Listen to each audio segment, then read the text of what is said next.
Dites-moi, mes chéris, vous avez déjà aimé au point d'en perdre la tête, en devenir fou, obsédé? Vous voyez cette sensation, ce battement violent de votre cœur quand vous apercevez cette personne? Ce feu qui dévore et cette pulsion qui vous consume littéralement. Maintenant, imaginez ressentir ça pour quelqu'un que vous ne pouvez pas avoir. Pas parce que ce n'est pas réciproque, mais plutôt parce qu'elle sait même pas que vous existez. Et si vous viviez toujours cela, jour après jour, nuit après nuit, avec la même intensité. Alors qu'elle, elle rit, elle dort, elle vit sans jamais penser à vous. Alors dites-moi, si vous étiez condamné à l'aimer dans l'ombre, jusqu'à vouloir la posséder pour ne plus jamais avoir à la partager, seriez-vous un amoureux ou un djinn?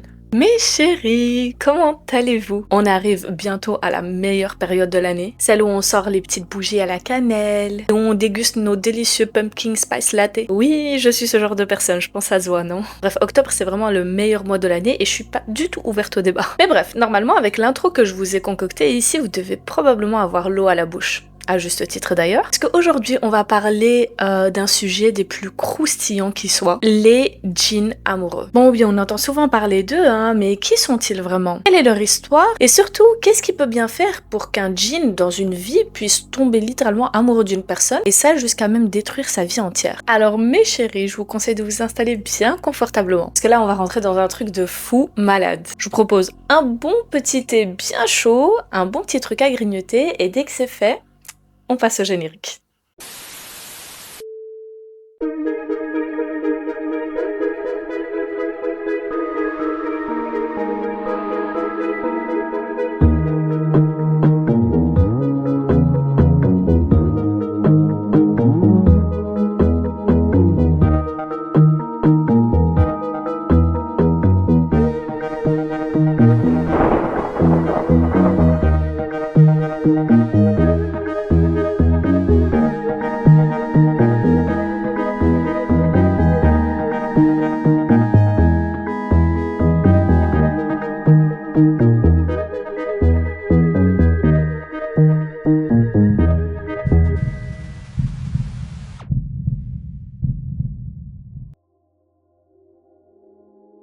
Cette vidéo aborde des récits de possession et de croyance. Certaines descriptions peuvent heurter les plus sensibles. Asseyez-vous, restez. Faites-le en connaissance de cause. Alors, avant de commencer à parler sur les amoureux transis, faut savoir mes chéris. Pour ceux qui ne le savent pas, il existe des créatures qu'on appelle les djinns. Ce sont des créatures invisibles qui sont nées de feu sans fumée. Les premières mentions des djinns dans l'histoire remontent à la mythologie arabe pré-islamique. Et ça, c'est plusieurs siècles avant l'an 600. À cette époque, sur la péninsule arabe, dans des régions comme le Hejaz, je sais pas si je le prononce correctement, mais c'est l'actuelle Arabie Saoudite, ou le Yémen encore, les djinns faisaient partie intégrante de la croyance populaire. En fait, dans la poésie arabe ancienne, un poète capable d'improviser des vers sublimes n'était souvent pas vu juste comme très doué. On pensait qu'il était inspiré ou voire même possédé par un djinn. Parce que, à l'époque, la parole c'était sacré, limite même magique. Un vers pouvait déclencher une guerre, unir des tribus, bouleverser tout un peuple. Et donc, on croyait qu'un djinn pouvait souffler ces mots à l'oreille d'un poète. Mais donc, si cette inspiration pouvait être un don, elle pouvait aussi être une malédiction. Parce qu'on voyait un djinn qui pouvait inspirer comme aussi un potentiel manipulateur, trompeur, voire même parfois la source d'une folie. Par exemple, si vous avez regardé la série American Gods, ça vous rappellera peut-être un peu l'idée des muses invisibles qui inspiraient les artistes. Sauf que ici, ce n'était pas une métaphore. Pour les Arabes pré-islamiques, c'était une certitude. Et donc, c'est comme ça que les djinns faisaient ainsi partie des panthéons d'esprits invisibles de la région, souvent associés à la magie, aux oracles et à la révélation poétique. Certains étaient même vénérés localement comme des seigneurs ou voire même des divinités. Puis c'est au 7e siècle que arrive le Coran. Et c'est là que les djinns passent du coup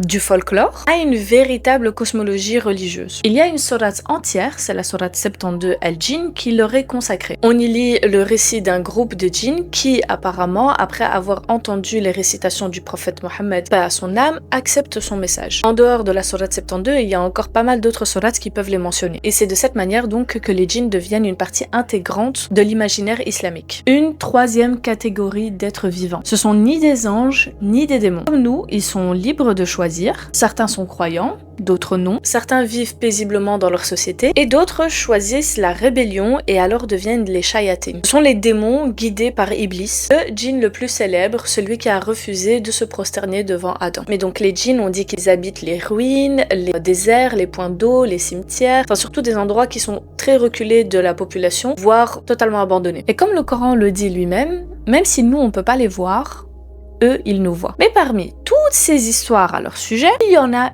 une qui glace littéralement le sang. Parce qu'elle ne parle pas d'un djinn qui est rebelle ou un qui essaye de nous faire peur, elle parle d'un djinn qui aime. Dans le folklore arabe et musulman, il existe ce mythe troublant, celui du djinn amoureux. Alors je vous vois venir, les fans de Wattpad là. Non, ce n'est pas une dark romance, ok, il y a rien de romantique là-dedans. Ici on parle d'un amour, mais genre l'amour le plus toxique que vous pouvez expérimenter. Vous avez littéralement aucun contrôle là-dessus. C'est flippant, dangereux, bref. Vraiment la pire chose qu'un être humain puisse expérimenter dans ce monde. Tout simplement parce qu'un djinn amoureux ne se contente pas juste d'aimer, il s'installe dans la vie de sa victime. Il envahit ses pensées, lui vole son sommeil et empêche quiconque de s'approcher de lui. On raconte que des mariages entiers ont été brisés à cause de ça. Il y a des maladies qui sont apparues sans explication, des grosses dépressions, des vies totalement détruites et tout ça parce qu'un djinn a décidé de tomber in love avec vous. Dans certaines croyances au Maghreb, ces djinns seraient principalement attirés par un type de personnes et ce sont les zuhri, des personnes nées avec des signes particuliers, une ligne par exemple qui traverserait la paume de la main et d'autres particularités physiques. Ces choses-là feraient qu'ils deviennent visibles aux yeux de l'invisible. Et pour ces humains, être choisi par un djinn, c'est limite une malédiction. D'ailleurs, mes chéris, les zuhri, j'en ai déjà parlé très brièvement dans une de mes anciennes vidéos. Perso, je trouve que c'est vraiment un sujet hyper intéressant, donc si jamais vous voulez une vidéo là-dessus, vous savez quoi faire. Mais donc, le mythe d'une entité qui développerait des sentiments amoureux ou pseudo-romantiques pour un humain, et ça comme un djinn amoureux, ça n'est pas vraiment unique et propre aux traditions et au folklore arabe ou musulman. Parce que dans d'autres cultures, on peut retrouver des créatures plus ou moins similaires. Par exemple, les incubes et les succubes du folklore occidental. J'en ai déjà parlé dans ma splendide vidéo sur Lilith. Si jamais vous l'avez pas encore vue, qu'est-ce que vous attendez? Je vous la mets, vous savez où. Mais donc, pour la faire courte, l'incube est un démon mâle qui, selon les croyances médiévales chrétiennes, viendrait visiter les femmes pendant leur sommeil. Velu au pied de boucs, il s'assoit parfois sur leur poitrine, provoquant alors cauchemars et sensations d'étouffement. D'ailleurs, on l'associe très souvent aux paralysies du sommeil. Le succube, en revanche, qui est donc la contrepartie féminine, elle séduirait les hommes endormis, prenant alors souvent l'apparence d'une femme irrésistible pour voler donc leur énergie vitale. Et donc, ces créatures issues de la tradition chrétienne médiévale est déjà évoquée dans la littérature antique et elles étaient vues comme fondamentalement maléfiques, instruments de la tentation et d'épuisement. Si par exemple vous avez vu The Witcher ou même Chilling Adventures of Sabrina, vous avez sûrement déjà croisé une version un peu modernisée de ces créatures. Et pourtant, leur rôle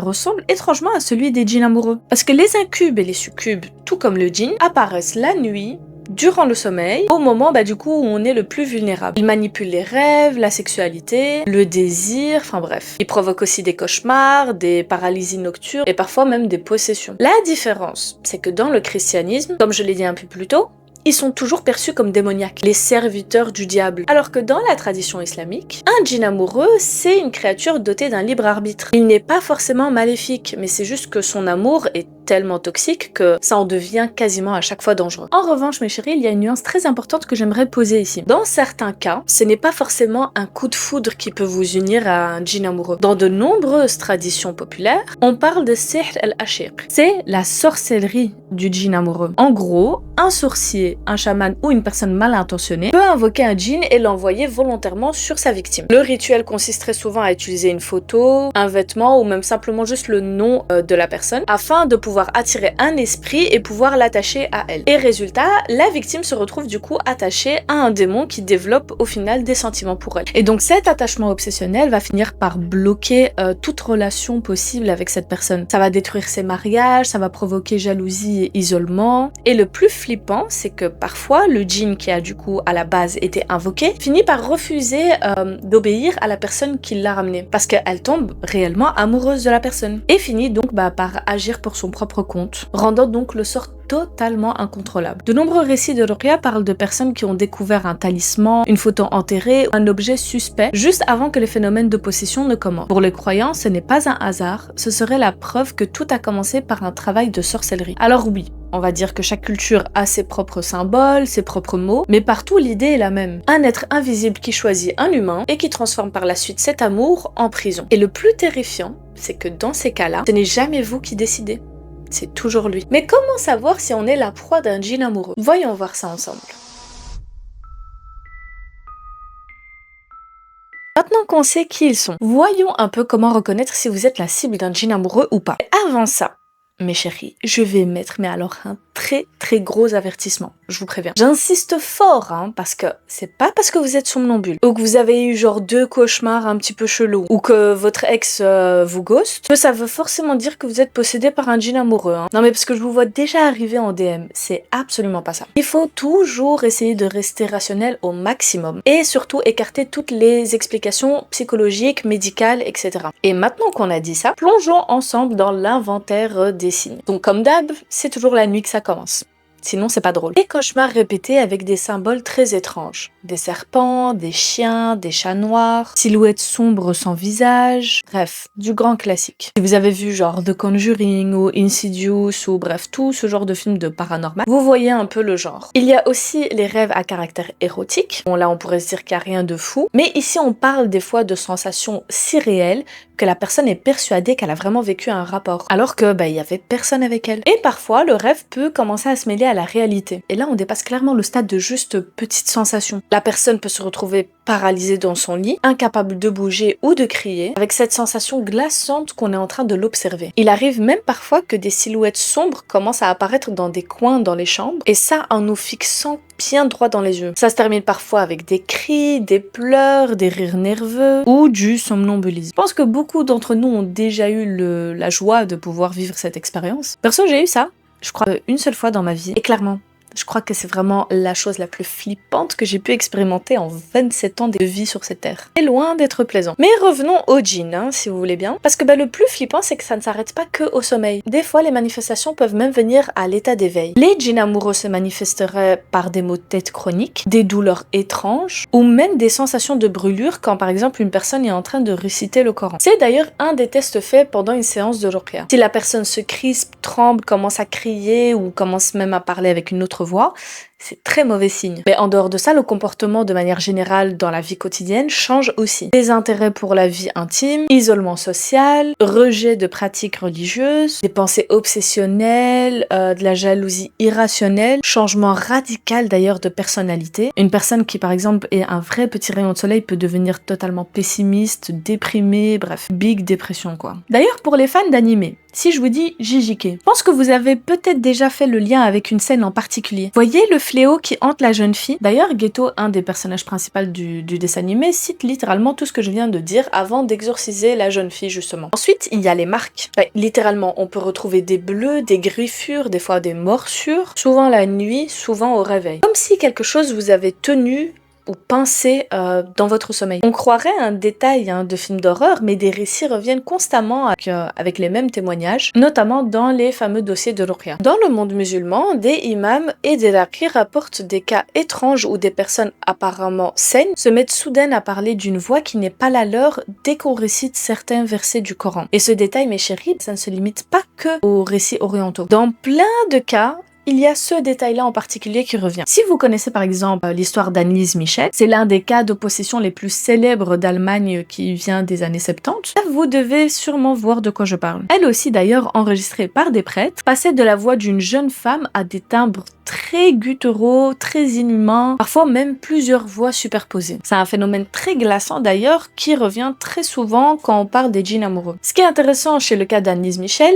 c'est que ces enregistrements sont disponibles. Et donc histoire d'illustrer ma vidéo mais surtout de vous traumatiser à mort, je vous ai retrouvé les enregistrements. Mais alors pour ceux qui sont vraiment sensibles à ça et que ils ne supportent pas, je vous conseille juste de baisser un petit peu le son. Det tænkte mig lejden, det sidste udlejt, så har Insta virkelig slidt. Der vil man være op, men der vil man kan slidt. Der hast eigentlich. Der Hass lässt dir Der keine Neid über die andere Engel.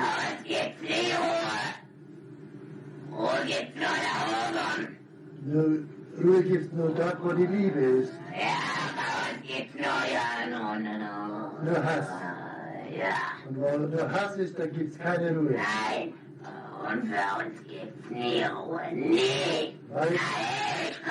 Weil er nicht dorthin kommt, wo der Schöpfer ist. Aber für uns gibt's kein Zurück. Im Namen des Vaters.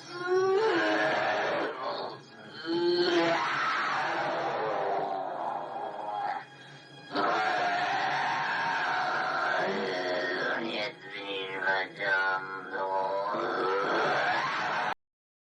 Scary. Bref, d'autres à skip peuvent aussi décrire des mariages invisibles. Ce sont des événements qui reviendraient dans leur rêve où ils vivent littéralement un mariage, mais genre c'est un événement récurrent. C'est à chaque fois avec la même créature qui très souvent n'a pas de visage, toujours dans des endroits très bizarres, très flippants, genre une grotte d'une montagne ou parfois même en plein milieu de la forêt en pleine nuit. Et donc, littéralement, ils sont en train de rêver de leur mariage. Dans beaucoup d'autres cas, certaines personnes racontent qu'ils se sentent attirés de manière obsessionnelle par quelqu'un qui parfois n'existe même pas. Elle ressent une oppression constante, comme une présence invisible qui est tout le temps collée à elle. Les relations sentimentales deviennent alors impossibles. En fait, chaque fois qu'elle essaie de construire quelque chose, ça échoue. Mais genre, toujours. Parfois, il y a même des hallucinations auditives, des murmures, des voix qui prononcent son prénom alors qu'on est tout seul chez soi, ou qui chuchotent des fois même des phrases d'amour en plein milieu de la nuit. C'est le moment, littéralement, où la vie réelle commence à ressembler à un épisode genre d'anthologie macabre. Évidemment, comme je vous ai dit, faut rester prudent. Comme mentionné un peu plus tôt, et je le répète encore, beaucoup de ces signes peuvent littéralement être expliqués par la psychologie. L'insomnie, l'anxiété, la dépression dans certains cas, la paralysie du sommeil, les hallucinations, tout ça, ça peut clairement être lié à un très très gros stress, à un problème mental si je peux dire. Bref, c'est pas parce que vous avez certaines choses que vous êtes forcément possédé. Dans la tradition, on recommande toujours d'écarter d'abord les causes médicales avant de parler de possession. Mais quand tous ces symptômes se combinent de façon persistante et qu'aucune cause médicale ne puisse expliquer votre état, c'est là que pour certaines personnes, la croyance commence à prendre le dessus. Et que du coup, les familles appellent un spécialiste de la ruqya pour intervenir, avec des versets très précis. Alors, est-ce que ça fait peur ? Oui, parce que si vous avez déjà coché mentalement 2 ou 3 symptômes, j'ai une bonne et une mauvaise nouvelle pour vous. La bonne, félicitations, vous êtes en couple. La mauvaise, disons que c'est pas vraiment le partenaire que vous avez envie de présenter à vos parents, si vous voyez ce que je veux dire. Et si vous pensez encore, ok oui, mais en fait tout ça c'est juste des histoires, alors restez avec moi mes chéris. Parce que là, on va commencer à entendre ceux qui les ont vraiment vécus.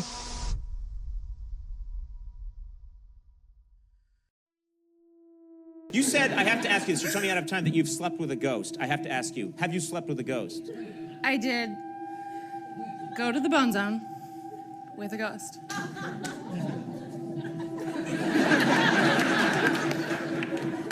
I mean, do you want details? Yes! Ghost of who? Was it a ghost of a famous person? Was it No, like... I don't know his name, but he was in my house. You don't know his name? Well, he's a ghost, and so he just started caressing me like this. Oh. This story's getting better.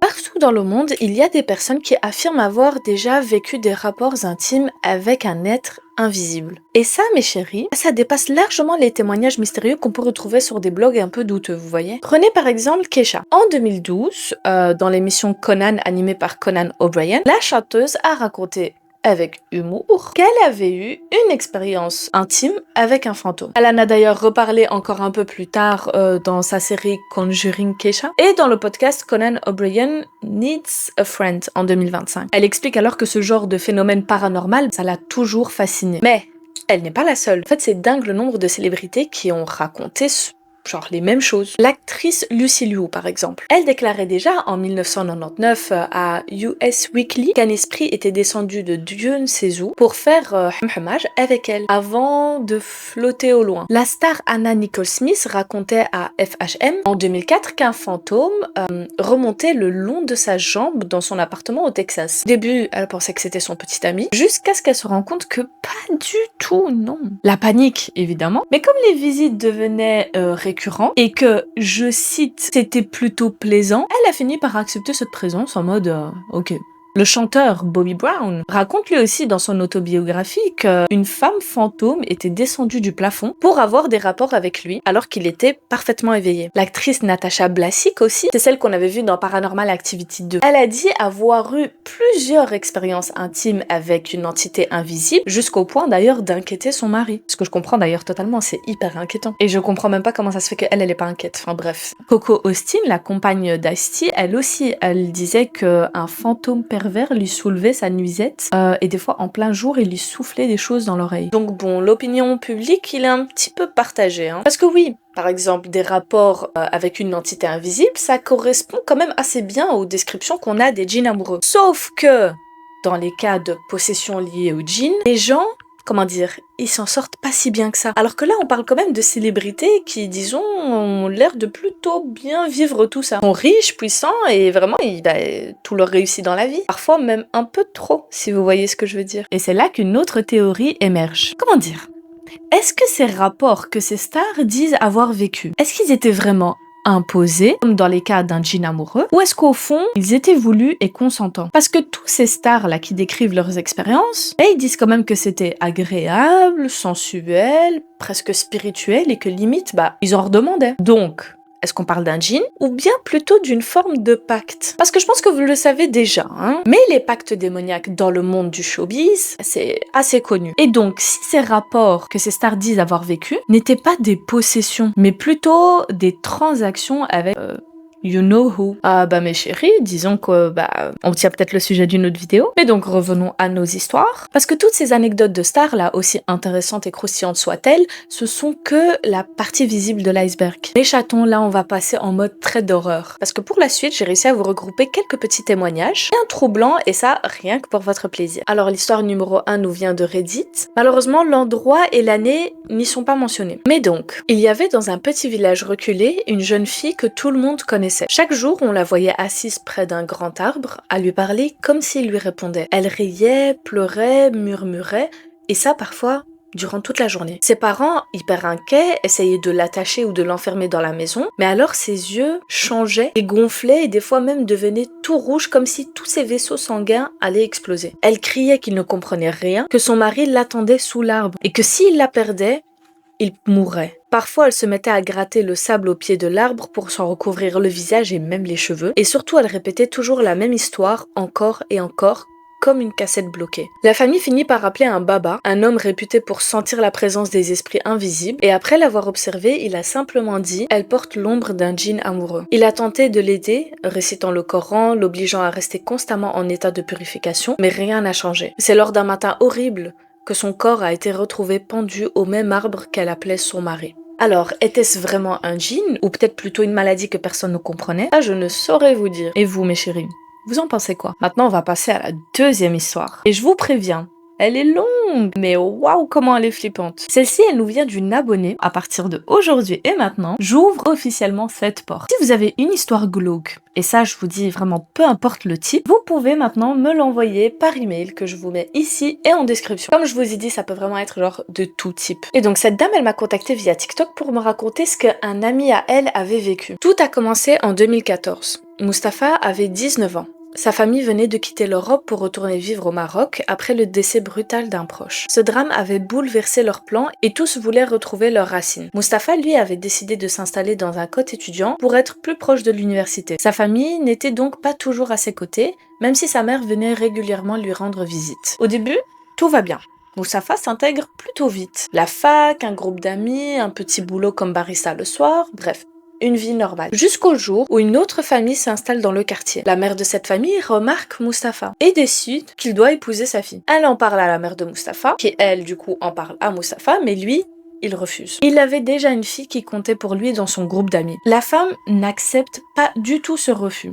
Et pire, elle devient obsédée. On commence à la voir rôder autour du café où il travaille, à l'université. Elle l'observe immobile au coin d'une rue, enfin, une vraie stalkeuse. Un soir, il la croise alors qu'il marche du coup avec la fille qu'il aime et il jure que ce jour-là, son regard a changé. Au début, il pense que c'est rien, mais très vite, tout bascule. Les nuits deviennent littéralement son enfer. Mustapha n'arrive plus à dormir. Il a l'impression d'être suivi, traqué par une ombre qui ne le lâche pas. Une nuit, il sent clairement quelque chose s'asseoir au bord de son lit. Mais tétanisé, il n'ose tout simplement pas ouvrir les yeux. Les nuits se répètent, de plus en plus violentes, et le jour, Mustapha s'épuise. Il s'endort partout, en cours, dans le bus, au travail, jusqu'au soir où, au café, il explose. Un client s'approche du comptoir et Mustapha jure qu'il l'a entendu murmurer des choses dans une langue qui ne semblait pas d'ici. Puis il devient vulgaire, l'insultant et le menaçant. À bout de nerfs, Mustapha se jette sur lui et une bagarre éclate. Et il est renvoyé sur le champ. Mais ça, mes chéris, ce n'est que le début. Lui qui était plutôt athlétique, maigrit à vue d'œil. Ses joues se creusent, ses cernes s'assombrissent, ses parents l'emmènent voir des médecins, analyses, examens, radio, mais il n'y a rien. Aucune explication. Les médecins, tout ce qu'ils disent, c'est que tout va bien, alors que clairement, il n'y a rien qui va. Et ce n'est pas seulement son corps qui commence à se dégrader. Mustapha change. Avec ses amis, chaque discussion devient une dispute. Il s'énerve sans raison, persuadé qu'on le juge, qu'on se moque de lui. À peu, ils finissent tous par s'éloigner. Au bout d'un moment, même éveillé, ça commence. Il sent parfois une main invisible effleurer son cou, une caresse douce mais glaciale, et à chaque fois, il explose, hurle, devient totalement incontrôlable. Puis viennent les marques. Au début, de simples bleus, puis des griffures, et enfin des morsures. Parfois sur son abdomen, parfois sur ses jambes, des fois même sur ses parties intimes. Et c'est là qu'un soir, ça arrive. Mustapha se réveille en sursaut, incapable de bouger, et il la voit enfin. Cette chose qui le persécute depuis des mois maintenant. Une femme immense, nue, ses bras beaucoup trop longs, ses pieds des sabots de chèvre. Elle le regarde, et elle comprend qu'il est éveillé. Alors elle lui parle. Mais Mustapha n'arrive pas à comprendre un seul mot. Il tente de bouger, mais son corps est totalement paralysé. D'un coup, elle s'accroupit, puis disparaît dans l'obscurité. Mustapha panique, il scrute la pièce, cherche à comprendre jusqu'à ce qu'il réalise que sa tête était réapparue. Pas devant lui, mais au niveau de ses pieds. Elle est là, et elle le regarde. Il veut hurler, mais rien ne sort. Alors il commence à pleurer. Jusqu'à l'aube. À partir de là, la créature viendra lui rendre visite chaque nuit. Parfois elle est douce, parfois elle le frappe et le mord, et Mustapha, lui, subit ça, sans pouvoir ni bouger, ni appeler à l'aide. Un matin, sa mère décide de lui rendre visite chez lui, un peu inquiète car plus de nouvelles. Et là, elle le retrouve dans le pire état qu'on puisse imaginer. Il était immobile dans son lit, les yeux ouverts, les joues couvertes de larmes séchées, ses lèvres saignent, mordues à force de supporter la douleur, et son corps, lui, était totalement recouvert de bleu.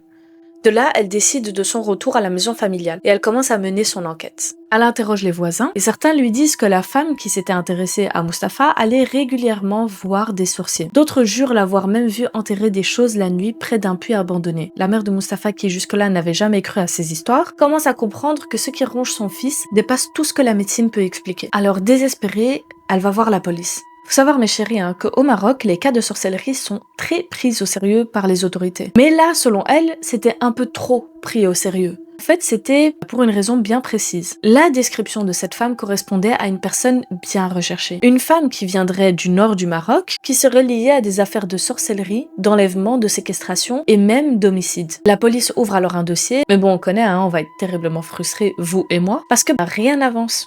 Il n'y a pas d'arrestation, pas de suite, et chaque nuit, lui, Mustapha continue de se détruire un peu plus. Alors la famille prend une décision radicale, et c'est celle de fuir. Il décide de déménager. Aujourd'hui, Mustapha vit toujours avec cette histoire. Il a suivi un traitement coranique qui l'a aidé à se reconstruire. Il est marié, père de 2 petites filles, mais il reste marqué à vie.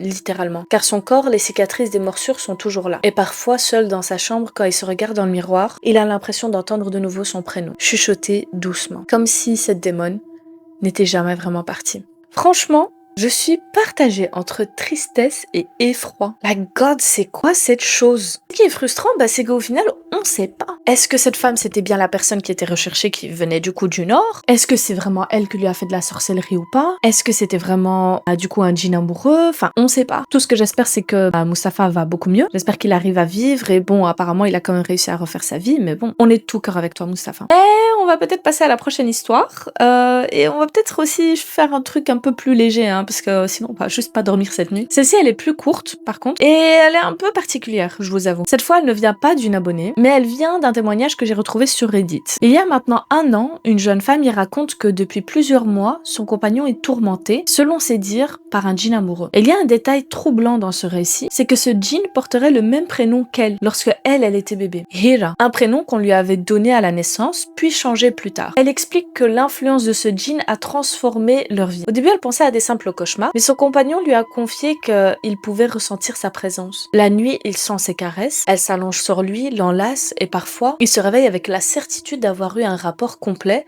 sans qu'aucun être humain ne soit à ses côtés. Puis sont arrivées les visions. Il lui est arrivé de se réveiller entre des corps, des cadavres pour être plus précise, et même en décomposition. Ça lui arrivait aussi de se réveiller parmi des femmes très étranges, mais que c'était impossible pour lui de faire quoi que ce soit parce que il était beaucoup trop fatigué pour réagir. Comme si son corps était vidé de toute énergie vitale. Mais le plus terrible, ce sont les voix. Il dit entendre des chuchotements constants qui l'appellent puis se transforment en ordres. Des fois même des ordres horrible, comme celui par exemple de blesser sa compagne ou de lui faire du mal. Et c'est là que l'histoire, elle devient encore plus dérangeante. Chaque fois qu'il tente de lui en parler, de tout lui avouer, il dit que ça lui brûle la gorge, qu'il ressent une douleur insupportable dès qu'il essaye de prononcer certains mots, comme si l'entité elle-même l'empêchait de raconter ce qu'il subissait. Leur couple, alors parfait jusque-là, se déchire lentement. Lui s'enfonce dans ses visions et elle de son côté n'arrive plus à savoir si elle perd son compagnon ou si elle est en train de perdre la raison. Elle écrit qu'elle aime cet homme de tout son cœur, qu'elle ne peut pas imaginer une vie sans lui, mais depuis que ce djinn est entré dans leur vie, rien n'est plus comme avant. Franchement, c'est assez triste. Sincèrement, j'espère que la situation s'est réglée pour eux.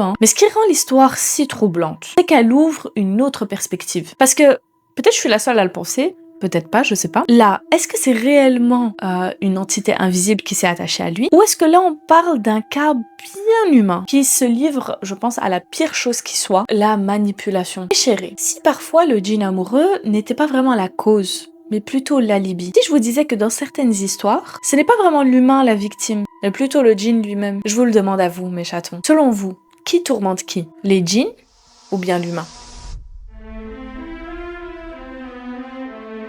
Bon, mes chéris, depuis plusieurs années, le phénomène du djinn amoureux hante, fascine et terrifie des populations entières. Et à juste titre, parce que la chose a tout pour faire flipper. Une entité invisible, jaloux, qui vous choisit sans votre accord et qui peut littéralement pourrir votre vie entière. Transmise de bouche à oreille depuis des générations, la légende a désormais trouvé maintenant un nouveau refuge et c'est celui des réseaux sociaux. TikTok, Reddit, YouTube, les témoignages s'y multiplient. On y retrouve des témoignages de jeunes femmes de 19 ans qui sont convaincues qu'elles sont possédées par un djinn amoureux, des hommes jurant que leurs compagnes sont prises par un djinn, des spécialistes qui publient des vidéos avec une énumération des signes à reconnaître pour voir si vous êtes possédé ou pas. Puis il y a les fakes, bien sûr, des storytime montés de toutes pièces. Parce que oui, mes chéris, dans ces histoires, il devient de plus en plus difficile de distinguer la croyance, l'expérience et la manipulation. Prenons un exemple très célèbre,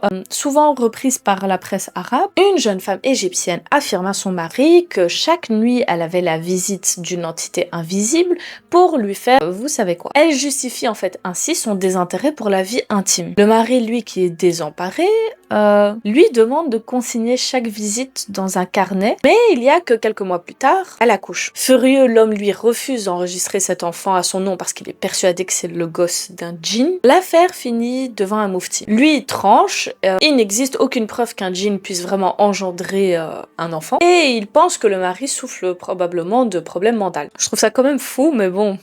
Why not? Ailleurs sur un forum islamique, on retrouve un homme qui demande conseil. La femme qu'il décrit être super pieuse et hyper respectable a été surprise à échanger des messages à caractère très sexuel avec un autre homme, ainsi que des nudes. Confrontée, elle pleure et elle jure qu'elle ne savait pas ce qu'elle faisait et que c'était comme si quelque chose l'y avait poussée à le faire. Le mari décide d'appeler un shir et le verdict est tombé. Elle serait possédée par 3 djinns, dont un qui serait amoureux d'elle, et 2 assistants. Alors, en mettant de côté les cas de personnes qui sont atteintes d'un trouble mental et qui sont donc persuadées d'être possédées, faut le dire, ces histoires posent tout de même la question qui est un peu dérangeante. Et si le djinn amoureux n'était pas toujours la vraie raison? Si parfois c'était l'alibi? Et quand je dis parfois, je dis même souvent. Dans des sociétés où tout ce qui concerne l'intimité d'une personne est tabou, parfois, accuser un djinn, c'est comme une façon d'échapper au jugement et donc de se protéger. Et parfois, c'est tout l'inverse. Le djinn amoureux devient limite une arme pour contrôler, humilier ou manipuler quelqu'un. Le djinn devient alors un masque. Masque pour une infidélité, masque pour une addiction, masque pour une maladie qu'on refuse d'admettre. Mais ce masque, il fonctionne parce que culturellement parlant, et il est très puissant. Il incarne nos tabous,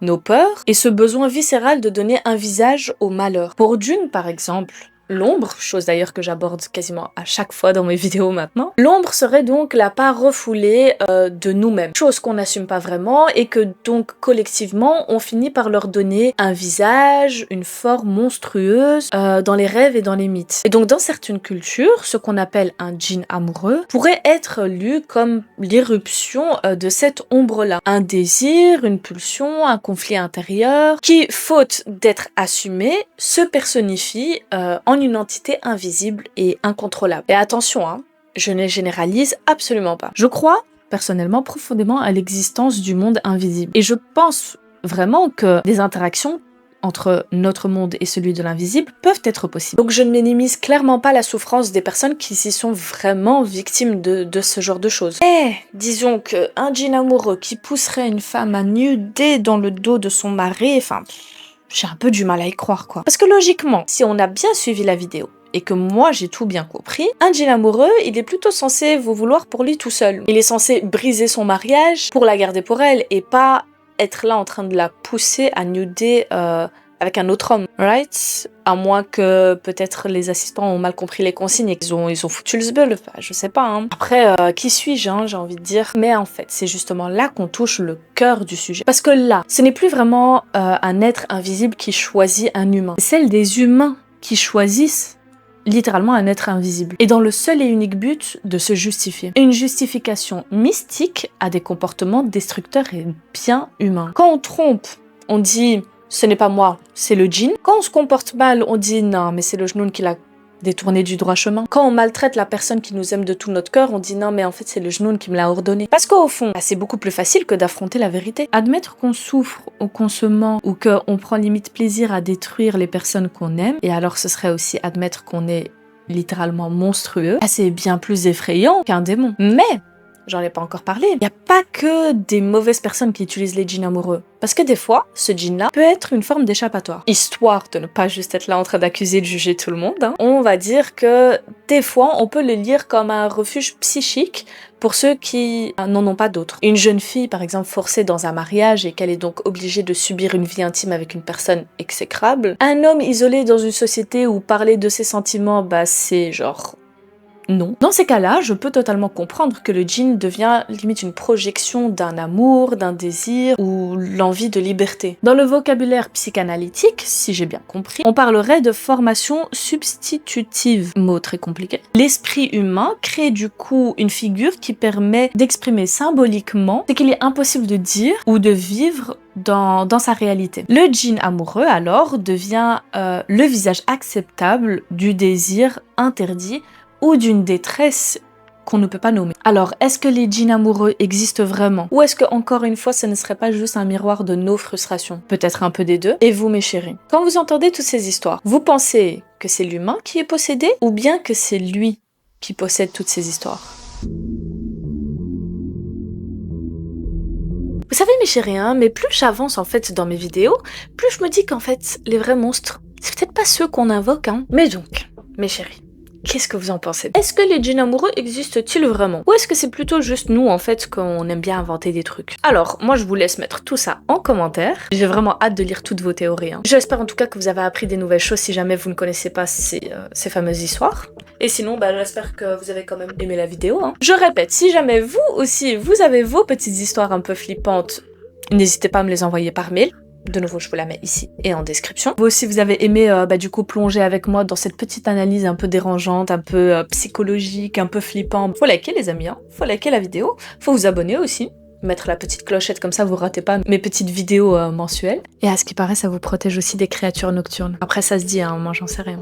Pour les prochaines vidéos, bah écoutez, j'ai quand même suggéré pas mal de choses, hein, Zuhri, les satanistes, dans le monde du showbiz, enfin bref, il y a quand même pas mal, je pense. Mais si jamais vous avez d'autres suggestions, you know qu'est-ce que vous faites. Et je rajouterais peut-être qu'il faudrait juste bien vérifier sous votre lit qu'il n'y ait personne. Et si vous vous sentez observé dans votre chambre, fermez juste les yeux, parce que peut-être c'est votre imagination. Et peut-être pas. Je vous souhaite une très bonne nuit mes chéris. Bisous.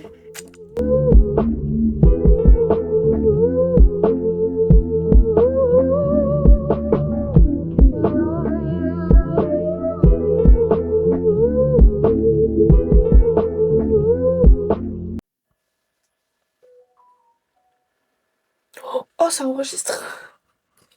Ça me fait à chaque fois le coup. Bref. Maintenant qu'on sait qui ils sont,